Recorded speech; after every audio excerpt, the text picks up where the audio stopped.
السلام عليكم ورحمة الله وبركاته صاحبتنا كحران جنال كنا لما أنت سود وهذا صاحب بيال عاو إيه عبد الجديد ود بيه أما قد بقى ذو حس بدن ومركا عين ربنا إن نسوق على إنه إيه برنامج كنا عاو أو عين مركا واحد لينه حالة ده دفرة كبحدي إسكوب الشيء دجالك أما إن مركا هودي الإسكاب دقيقة أيضا أو أن وحبل الإسكوب ريبنين وده حيسا سوماليلاند إيه ودكي جيبوتي iyo jabhaddii awdal state oo markaa dowladdii Djibouti iyadu ay markaa ku soo diyaarinayso wadankii Djibouti ayaguna markaa waxa aan ka marnayn oo door weyn ka ciyaaraya waa dowladdii federaalka ee Soomaaliya iyo dowladdii Itoobiya ee Somaliland muddada ay markaa ku dhiganayd ama ay dhahayeen waa walaalaheen ama iyaga ayaan isku dhignahay oo aan ka soo jeednaa Somaliland oo dhan horta ma la isku soo qaban karo balse عدة مركز كوعان بحدي أما لو غير أرمد جودها أو يجو مركز تاجرها بروحة أم مصبحي هوشي أي وتين يلا فلاف كي مركز أي أبي أحمد لفايين يعني مكي أرمدها توكسيك يبهدو هايسي تاس أي نوع هذينا أو ملحون جارتي إن مركز قلدي أرمد جودها أم مصبحي أيجو تاجر سنة أما هبين مالين بالسوشيال ميديا وتشوجي وهذا أوهين iyo hoogay ba'ayay ay markaa ka yeerayso waxaan ku soo qaadanaa oo kale professor Amara Xasan oo ah markaa islaamiin Soomaaliyeed reer Djibouti ah beeshii ciisana ka soo jeeda oo asagu markaa ku dhagan ama ka hadlaya oo isagu markaa ka hadlaya xaaladda hadda taagan oo uu markaa ugu yeeray 35 sano ama 34 sano oo hadda la soo dhaafay prank ayay Soomaaliland ku jirtay ama Muuse Biixi iyo kooxdiisii markaas oramada gudaha iyagu hawshan watay oo ay maanta ka gaartay ama ay ka taagan tahayba in ay social media toos ay ka soo dhaxooyaan ayagoo markaa ku doodaya in Abiy Ahmed uu markaa ayagii ku jisaaray ayagoo diyaar u ah in ay dhul markaa for good ay u siinayaan Abiy Ahmed inuu qaato ayaa uu ku jisaaray ay dhaheen oo muxuu markaa ugu jisaaray Abiy Ahmed Soomaaliya ayaa uu la heshiiyay taas ayaa markaa professor Amara waxa uu taagan yahay waa dhamaadkii markaa barankii ay ku soo jireen 32 sano ama 34 sano ee la soo dhaafay xaaladana sayni odognahay horta ma aha mid sahlan oo waa mid dagaalkeedu meel xun gaaray ama hawadii la iska duqeynayay khaasatan Somaliland waa aynu ogeyn Muuse Biixi hadalkii hanjabaadda ahaa ee maalintii doorad afkiisa ka soo baxay ayadoo taas ay dheerayd waliba rag badan oo siyaasiyiin ah oo reer Somaliland inay arrinka aysan Muuse ku taageerin oo ay dhaheen Djibouti wax badan ayayna soo dhaxmaray meel walba ama jid walba in la iska soo xiraa waa mid qaldan balse waxa buuxay oo joogay ayagoo rag iyo naagaba leh oo xitaa qaarkood fanaaniin ay ku jiraan nimankii oramada gudaha ahaa taageerayaashii Muuse Biixi dhalaanta ku taageerayay xaaladdu markay xumaatay iyo iyagoo meesha ku cadeeyay dhulkii Muuse Biixi ballan qaaday in Itoobiya siiyo in uu ahaa mid uu markaa foogudba u siinayo oo kirada la sheegay aysan xitaa meesha ku jirin waa wax masiiba waa wax subxaanallah waxaan rabnaa marka inaan ku soo qaadano professor Amara Xasan ay horta ku bilaabanaa kow oo isagu markaa ka hadlay arrinkan soo qaatay kadibna waxaynu gudbaynaa oramadii gudaha iyo nimankii Muuse Biixi taageerayay ee ilaa iyo maalintii doradba oohinta iyo qaylada iyo buuqa si waxa kooda social media laga nasan waayay iyo qaab darrada ay markaa ku oynayaan oo isu maleeyaan dad markaa wax wanaagsan sameynaya professor Amara marka waxa uu ku soo qaadanayaa heshiiskii markaa dhex maray dowladdii Soomaaliya iyo dowladdii Itoobiya dowladda Soomaaliya waa run horta heshiiska dawli ma dhamaan balse is afgaradkii iyo inay wada fariistaan oo xaaladan iyo dhibaatadan taagneed ee labada wadan dhex taalay ayaa ay ku heshiiyeen oo qalinkana ay ku duugeen in markaa labada bisha September ama August ay isugu yimaadaan oo Ankara markaa shirki lagu bilaabayo halkaas oo markaa wax walba ay ku garfayn doonaan Itoobiya markaa waxa cadeysay maadaama dowladda Soomaaliya aan la hadlayno wax aliyaalo wixii xiriir aan markaa la lahayn Somaliland halkaas ay ugu dhamaatay oo aqoonsigii ay sugayeen iyo in dhul markaas Somaliland ka tirsan ama dhul aysan markaa iyagu lahayn oo beeshii gadab guursi lahayd iyo nimanka ciise ay rabeen markaa in Itoobiya ku wareejiyaan taasoo dhibaatadu markaa Djibouti dhinac ka gali lahayd Somaliland laftigeedana dhulka laga wada xoogi lahaaba haday ay dhici lahayd balse riya ay ahayd wadan xor ah oo dowladdiisa shaqaynayso oo caasimadiisii dowladdiisii degan tahay xadgudub intaas laga adduunka kama dhacayo hadii aan xitaa markaa la isku awood ahayn inkastoo anigu aaminsanayn baa Itoobiya inay Soomaaliya ka awood badan tahay oo hadii markaa la isku yimaado dee meel waa la saari karaa. waxaa marka amarra uu ka hadlayaa heshiiskaas in uu markaa abiy axmed gebi ahaanba u dhameeyey dowladdii somaliland oo hadda uu tusay wixii lagula hadlaayey ama heshiisyadii lala galay TMOU-ga ha ahaato oo iyaguna ay dhaheen beddelkeeda waxaa siinaynaa somaliland aqoonsi in ay tahay markaa mid aan suuragal ahayn oo dowladdii etoobiyana ay markaa somaliland aqoonsi siin karto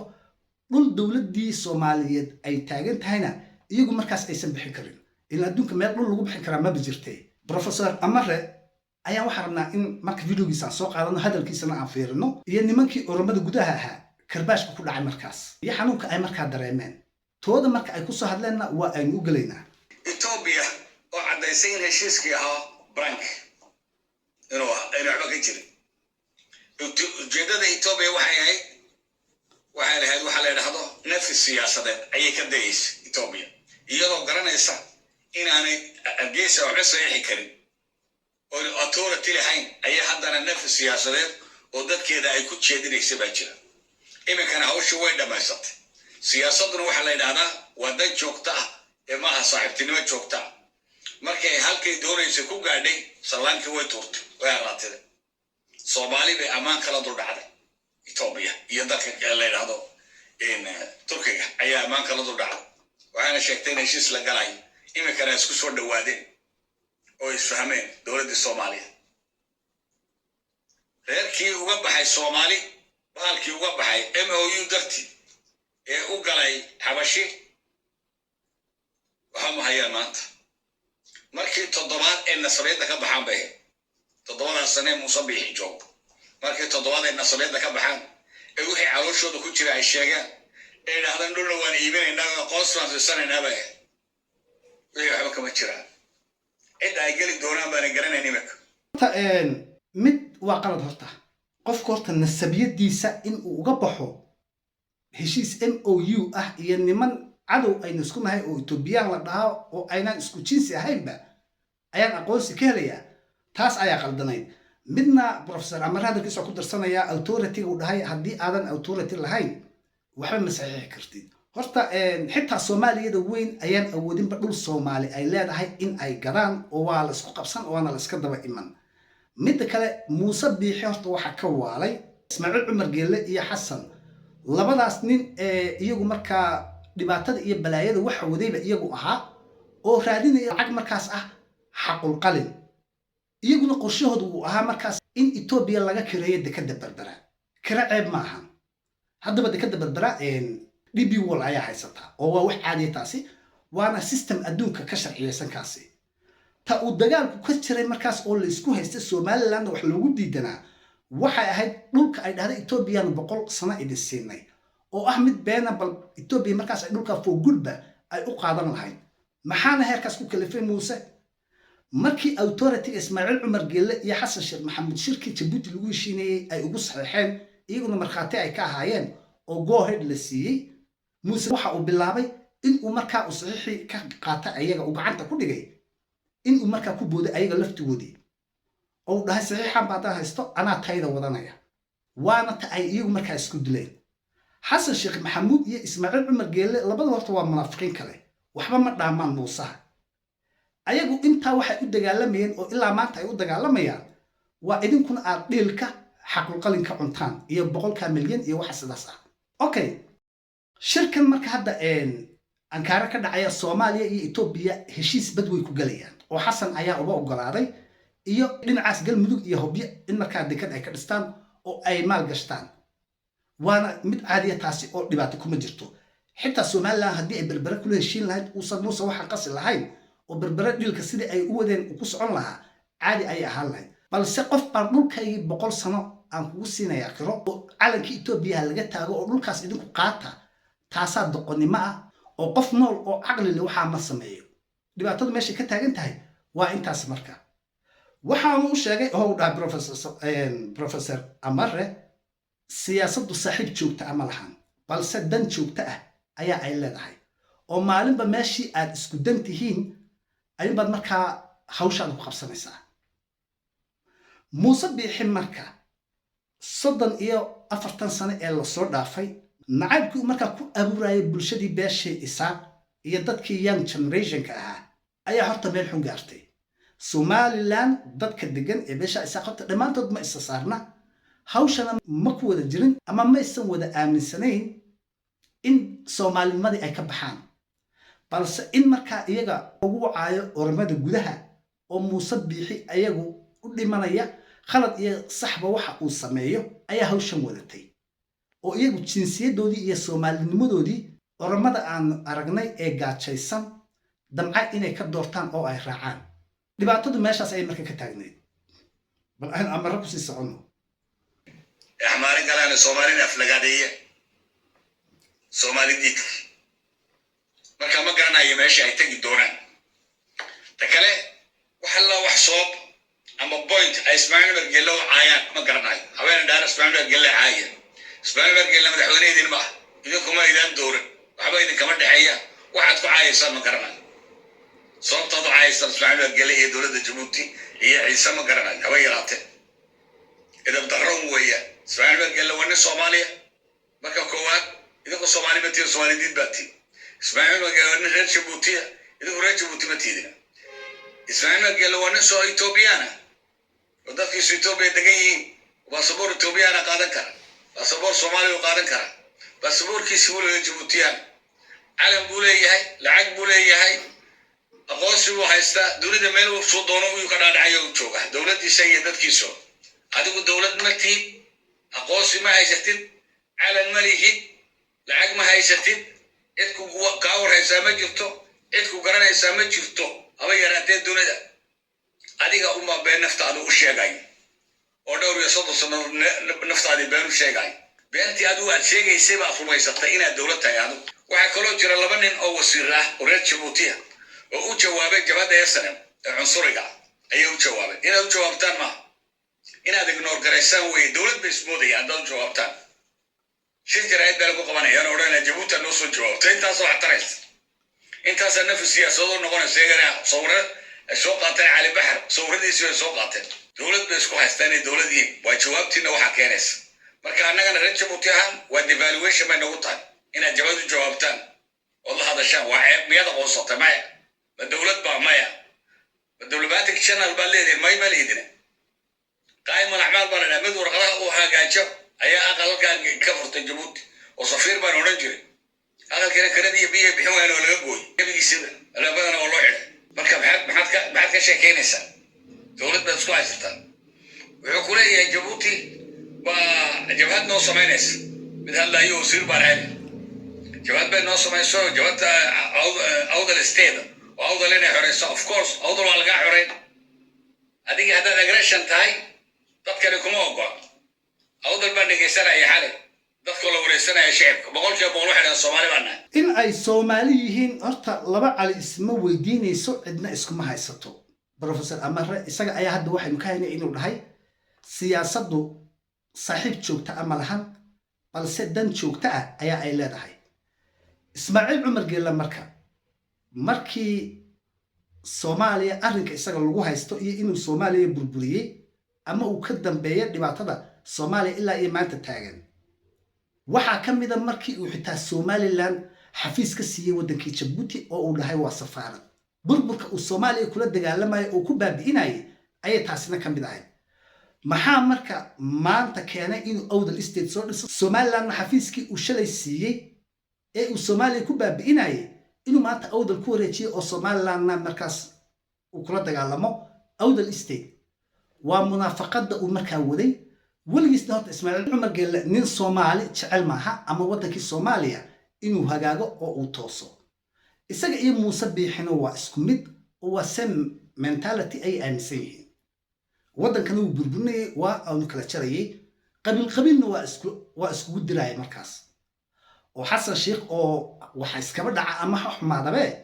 taamkiisii hore xitaa Soomaalinimadu ay ka go'nayd oo aan qabiil aqoonin ayaa uu taamkan hadda qabiil geliyay iyo wax in Soomaali la dhaha uu ku quflay. munaafaqada Ismaaciil Cumar Geelle heerkaas ay gaartay.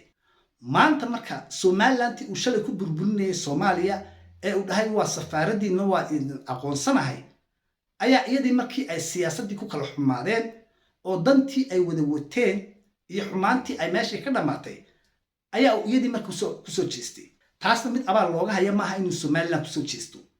waatuu dagaalka laascaanood lacagta ku siinayey hubka laascaanood ku weerarayay ciidankiisii xitaa ay meesha joogeen oo carruurtii iyo shacabkii laascaanood lagu baabiiyey hubkii iyo lacagtii ismaaciil cumar geelle uu soo dhiibay ayaa ay ku baaba'een taasna waa mid meel taal oo laga wada xisaabtami doono tan somaliland marka ninkii muuse bixi horta meel walbaa iska soo xiray maanta wax u yaalla ama horta wax u harayna ma lahan reer somaliland oo dhan ama beesha isaaqna arrinkan waa ay wada diidanaayeen ama badda ha ahaato oo daraad bay oroma xitaa guryaha ka bixinayeen kunala dagaalamayeen waddankeena nooga baxa baddeenna iib maaha dadkana in horta kor la iska wada saaro maahan waa dadka xumaanta wada iyo inta caqliga xun ee uu dabada markaa kaga jiro in khaladkii ay sameeyeen lagu xisaabo reer hargeysa ama reer somaliland ama beesha isaaq waa dad soomaaliyeed waana soomaali dhaba weligoodna kama bixi doonaan kamana gu'i doonaan jinsiga ay yihiin iyo meesha ay ka dhasheen siyaasad xumo iyo muuse caqli darradiisa muuse jaahil ayaa heerkaa gaarsiisay iyo nacaybkii uu dadka marka ku abuurayay keligiisna maahayne waxaa kula shaqaynayay oo kula talinayay ismaaciil munaafiq ayuu ahaa oo heerkanba gaarsiiyey ninkan wax walba oo uu maanta sameeyey muuse biixina waa mid ay ismaaciil cumar geelle iyo xasan sheekh maxamuud ay iyagu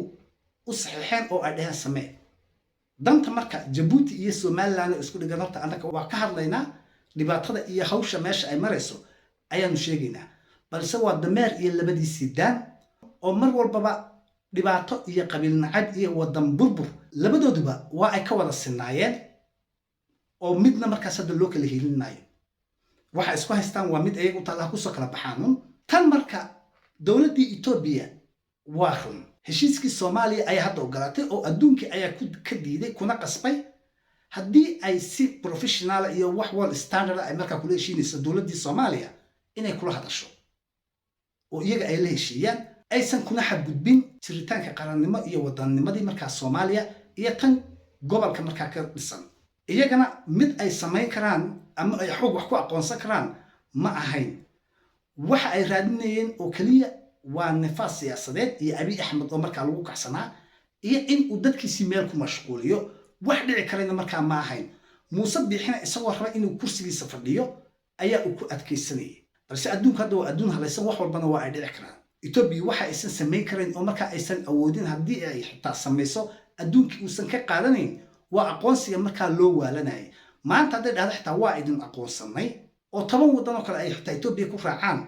weli taasi is not good enough oo adduunkii iyo UN-kiiba mid ay ku aqbalayaan ma aha taas ayaa meesha taalla dad badan oo caqliga markaa iyaguna ka liita ama aan waxba kala fahmayn ayaa muuse markaa wax u sheegayay oo iyagu ku aaminayay oo waxaa markaa hor ordaaya waa boqolaal lacag qaata oo ormada gudaha ah oo iyagu isu maleeyay markaa ama aaminsanba inaysan soomaaliba ahayn ay ormo iyo etoobiyaan yihiin etoobiya markay arrinkii diiday oo somaliland ay dheheen naga raalli ahaada waxna idinma soo wadno oo dowladdii soomaaliya ayaa wada hadal noo socdaa waxaa marka social media soo galay oo se waxa ka dibatay oohinta iyo qaylada iyo diifka da'aya iyo nimankii oromada gudaha ahaa oo hoogayo ba'ayay ku booyaya ama ku ooyaya bal aan isla aragna marka xaaladdu heerkay ka gaartay iyo etoobiya maanta ayaga wejiga ay kula dhaqmaayaan etoobiyadii ay walaalaha ahaayeen ama ay leefleefayeen oromada guduhu iyo hadalka maanta ay leeyihiin bal aan isla aragno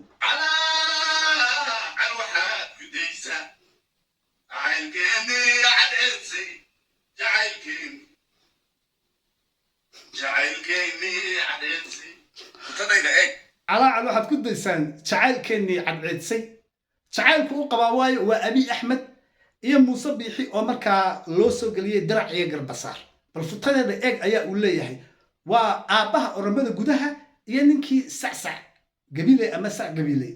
in markaa calaacal iyo heesa ay soo qaadaan oo social media ay soo galaan ay xaaladdii maraysaa balka warrama xaaladdii halkaas ayay maraysaa aniga taydan uunsiga ku sida eeg bal taydan kalen dhaqay eeg abay axmed sidii bacadlaha ayuu macawisaha inagu dulbaayacaya abay axmed sidii naagaha ayuu hasaawaha inagu dulbadiyey abay axmed intuu gidaarina dhigay buu maantana dantiisa ka hasaawaya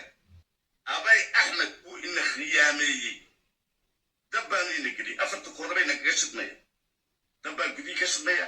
dab baa galbeed ka shidmaya dabna bari buu ka shidmayaa ciidankiina oog buu joogaa weliba lagama hadhina waa la ag jooga wax aan dhibaato ahayn oo heshiiska abe axmed inoo horseedana ma jiro abe waa sac gabilay ninka sidaa u hadlaya iyo ninkii marka shalay taagnaa annagu soomaaliba ma nihine etoobiyaan amxaare iyo oromo ayaanu nahay maanta waxa uu taagan yahay oo marka uu ku heesayaa ama uu ku oynayaa abiy axmed sidii nin bacadle dhar ka garanaya meel suuqa ama mool ayaa uu macawuusiin ugu kor bedeshay sidii nin naaga shukaansanaya ayaa uu nagu kor shukaansaday oo ah inta uu wax noo soo sheegay oo uuna shukaansaday oo aanu ka aqbalnay ayuu maanta nooga booday oo uuna xumeeyey calaacal iyo marka hees bay galeen waa oromadii gudaha soo beeshii isaaq ma la israacinayo waxa aynu ka hadlaynaa waa nimanka oromada gudaha ah doqonnimadiisa marka waxa uu leeyahay in uu nagu khaldamay ayaa uu sheegaya abiy axmed ayaa nagu khaldamay ayuu leeyahay abiy axmed ayaa nagu khaldamay oo adigu inaad doqon tahay shalay marka dhulkaaga aad leedahay waan siinayaa ama dhul samaroon iyo ciise ay leeyihiin ayaan amxaaro intaan u saxiixo foogud u siinayaa caqli xumo taa ka weyn miyaa jirta marka ilan qofku inuu isdhegaysto ayaa wanaagsan waxa uu raba iyo waxa uu samaynayo in ay wax macquula xitaa noqon karaan axmed heshiiskeenii wuu inagaga baxay lacagaa la hor lulay goti trillion loo gaadhay goti bilyan loo gaadhay wuxuu doonu siistay waanu ina khiyaameeyey waxbaynu kala iibsanaynay qiimaheennii aynu lahayn qiimihii dalku lahaa inamuu siisane wuu inagu dul haasaawo waa lacago goti lacag la tusa trillion waxa loo xutarayaa ma jiro qiimihii uu lahaa dhulkeennu muu eegin madaxweyne heshiiska waa lagaaga baxay madaxweyne heshiiska waa lagaaga baxay muuse bixi ayuu la hadlayaa qiimihii uu dhulkeennu lahaana muusan eegin oo dhul qiimo badan ayaanu siinay ayaa uu leeyahay annakoo marka dhul qiimo badan siinay oo wanaag ku siinay waxna aan ku xujaynin ayaa uu naga kor tallaabsaday taas ayaa uu marka ku heesaya doqonnimadiisa weliba maanta oo uu caddaynayaayo bannaankii uu keenaya dadka marka beeshii isaaq baabi'iyey waa nimanka oromada gudaha ah oo aan waxbana aqoonna aan lahayn dhulka iyo waddaniyadda waxa ay tahayna aan fahansanayn marka oo iyagu markaas in aysan dee qof soomaaliya dhaladi waxaa ma sameeyeen qof soomaali dhalada taas ma sameeyeen madaxweyne heshiiskaasi hadduu hirgalana dhadhan ma laha cuntadaadu dhadhan ma lahayn buud waa ijoho ijanifee gableeya buha ina jaanactuumbo baladakaan buuri kuugii kale cuntadaadu dhadhan ma lahayn buud xataa hadduu maantayna ictiraafo cuntadiisu dhadhan ma laha oromka ma rabno wuu nagu dul haasaawe heshiiskeenniibuu ku dul haasaawe meeshuu u danana wuu raacaya xitaa maanta bal muu aqoonsiyun ina siiyu dhahay hadduu aqoonsi ina siin lahaa xitaa cuntadiisu dhadhan ma lahaateene balse waynu iska aqbali lahayn waa sac gabilay ninka sidaa ku hadlaya oo wuxuu u dagaalamayaa oo uu leeyahay futadeedii i eega xitaa waa aqoonsi darteeda muhiimadduna waxay tahay soomaaliya haddii ay maanta somalilan dhahdo waanu aqoonsanay oo waanu fasaxnay laba cali isla weydiin mayse adduunka iyo un-ka iyo meel kasta waa laga aqbalayaa oo waa laga aqoonsanaya balse etoobiya ayaan aqoonsi ka raadinayaa oo aan dhiil la gelayaa oo aan dhul siinayaa iyo bad mid caqliga gasho maahana waa doqonnimo weliba tii ugu liidatay ayaa ay tahay maanta marka maxa ay taagan yihiin oromadii guduhu maanta waxa ay taagan yihiin inay abiy axmed iyo oromadii caayaan oo maxay ku caynayaan soomaaliya ayaad heshiis la gashay soomaaliya waa dowlad marka adduunku uu aqoonsan yahay oo ixtiraam la siinayo somalilan iyo soomaaliyana isku mid markaa ma noqon karaan problemka koowaad ee horta dadka haystaa waa kaas waddan iyo waddan waa ay heshiin karaan balse nin hogaamiye kooxeed ah waddan arrimihiisa isagoo awood uma lahan markaa inuu go-aankeeda gaaro intaa la isku fahmo ayaa wanaagsan dhibaatadii marka ay dadkii kale ku wadeen ee soomaaliyeed iyo dadkii ayaga markaa la deganaa oo hadda tan beeshii ciise iyo beeshii samaroon ah iyo 34 sano wixii markaa lagu hadlayay ayaa maanta professor Amar wuxuu taagan yahay intaas prank ayaa lagu jiray waa ayna isku dhamaatay Abiy Ahmedna dawlad markaa dhisan ayuunbu markaa heshiis la qaadan karaa ama uu la hadli karaa balse magaalo hogaamiye kooxeed uu haystaa ma dhici karto wixii horena prank ay ahaayeen iyaguna prank ay idinku wadeen Ethiopia laftigeedu haddaba sac gabilay intaa kuma sii harin xaaladiisii faraha ayay ka baxday oo nin waalan camal ayaa uu markaa u dhaqmay bal aynu isla aragna sac gabilay iyo waalida cusub ee markaa ku dhacday nimankii oramada gudaha ahaa dalkeenu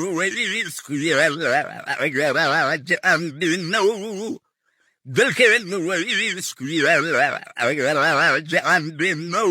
garaaja aan dhinnow waa af Ethiopian buu ku yeesay dalkeenu waa uu isku yaalaa oo waxaanu nahay dad hal mid ah Ethiopia iyo Somaliland ayaa u markaa leeyahay waxa igu daranay kuwan dhibaatada badan ee rooseytada u soo mariyay ee waxaan soo sameeyay cid walba kuwana horta ka daran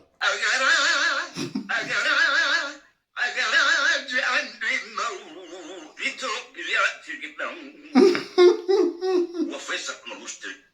سراكيب إثيوبيا وهيلسي والله قلت لكم سمين دل كانوا وليس كل أجرات عن بينو دل كانوا وليس كل أجرات عن بينو إنا الله وإنا إليه راجعون أنت كليكم أكان مركا نينكي ساعة قبيلة هاي أنت كليكم مسي أكان نينكي ساعة قبيلة ها أنت كليكم مسي أكان والدو ستوس أي مركا وصل رفاتي أو إنه نركي نكتو أي أوجاري بل ماشي عندنا إلى دقيستا هرقف إيه ما فرقوا ولا تقوي بيني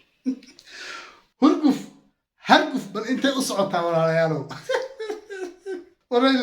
إلا أنك وحرقتي ورمدي قدو سلام بقوا عشانك ورم مرك إلا بعد كل شيء إنا لله بل إلا دقيستا ماشان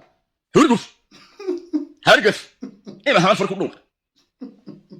ولا تقوي بيني وراجعنا ولا صعدة أعوذ بالله راح تاني كور جابت أصبر شعروا باللي راح لو سودك أتمشى عسلي يوم سودك حمرتي في شربي إذا مودي ولا شيء أنا بقولك هذه عارف راح تاني كور جابت ما هذا كسبول موسى بيحي يا الله الله يا وحا وتاغي هي رق way ku hayaane ruuxaantaadii ka horgeey shaar bahiblaayo soo deg balaayo soo deg wax daran baa uu soo dejinaya oo sixir iyo balaayo uu sheegayo war ninkan dhib badna لك ما لا سوف نفعل لكل يوم كل معاتي لبدي جيسود بدل كوالك ده صوصنا لا سعادة بالك وبدأنا يدو اللي كان سنتها أول الاستيد نوع تامد هويني أنتوا كل صور دقائق كذا فريسي هذا ما حكون سياسة بس إذا نبينه كتير أنا مده هوين نروح بعد قلنا لدوك كنور بكانه كمتيني كنا الناس ده واقع السياسة ده دور ومدنا كوبت بنسال الدنيا إثيوبيا ما ندو شيء إثيوبيا أنت بينك جلسة ما إثيوبيا أنت بينك جلسة واحد إيه كمان هينو sac gabilay hadalkiisa ka baan kaga tagaynaa oo ma sii wada karno balse oramadii gudaha nimankii ay shalay u oynayeen oo ay lahaayeen Ethiopian baan nahay ama xaram nahay isku jinsi baan nahay Soomaali ma nihin ayaa maanta marka ay ka soo horjeesteen maxaa kalifay waa heshiiska marka Ethiopia iyo Soomaaliya ay marka wada gaareen oo ama la sheegay inay noqonayso wax aliyaalo wixii Somaliland lagu hadlayay marka ama MOU ha noqoto ama wada hadal Muuse iyo Abiy Ahmed marka dhexmaray ha ahaado inay ahayd marka prank iyagii marka nimankii oramada gudaha iyo ragii Muuse bixi u hadli jiray ayaa hadda cadeynaya oo taagan Ethiopia waa ay naxiyantay Ethiopia marka khiyaanada kuma horeyn ama ina idinka baxday idinka ayaa dadkiin Soomaaliyeed iyo dhalashadiin iyo walaalihiin marka khiyaamay tii ayaana la idinku sameeyay markaas oo dhibaatadu waxay ka timid waa halkaas videogan waan ugu dheeraaday waana video aad u dhib badan ayuu ahaa oo qosol badan waxaan rabaa inaan halka ku soo gabagabeeyo walaalayaal markaas dagaalkii u dhaxeeyay Djibouti iyo Somaliland Ismaaciil Cumar Geelle iyo Muuse Biixi Xasan Sheekh Maxamuud iyo Muuse Biixi iyo Abiy Ahmed iyo Xasan Sheekh Maxamuud ayaa intaan oo dhibaato ah iyo intaan oo dagaal iyo intaan oo murana keenay maanta Muuse Biixi marka meel cidla ayaa u taagaya keligiis oo qof siyaasaddii markaa garab kula ah ma haysto albaab kasta iyo jid kastaana waa ay ka soo xirantay waxaasoo dhanna markayaa sameeyey waa mid isagu markaa uu sameeyey waxaasoo dhani oo isagii ayaa isku keenay taas ayaa marka keentay in la dhaho hawsha waxa socday iyo hawshiiba baraanka ayay ahayd siyaasaddiina saaxiib joogta ah ma lahan ee waa dan joogta ah haddii marka aadan dad back up ku ah aadan haysan iyo qof markaa garabkaaga soo istaagaya tan maanta muuse bixi ku dhacday oo kale ayaa kuu dhacaysa oo meelaad wax ka qabato ayaad weynaysaa rajada kaliya marka hadda reer somaliland u taalla iyo videogan gabagabadiisii inta hadda somaliland usoo hartay waa inay badbaadsadaan oo yaa u badbaadin kara waa cabdiraxmaan ciro kaliya qof kaloo maanta waqtigan aynu joogno somaliland badbaadin karaa ma jiro waa cabdiraxmaan ciro musharaxa haddii ay reer somaliland doortaan waa ay badbaadayaan dhibaatada iyo siyaasad xumada maanta iyo cidlada ay ku soo dhaceenna waa ay ka badbaadi balse haddii ay qof kale aadaan ama meel kale isdhahaan wax ka sameeya waa tii markaas si toos un loogu baabi'i lahaa videogan halkaas ayaan rabaa inaan kusoo gabagabeeyo intaan isugu imaan doonno videogan video lamida iyo wixii cusubay markaa kusoo kordha insha allah waxaa idinkaga tegayaa wasalaamu calaykum waraxmatullaahi wabarakaatu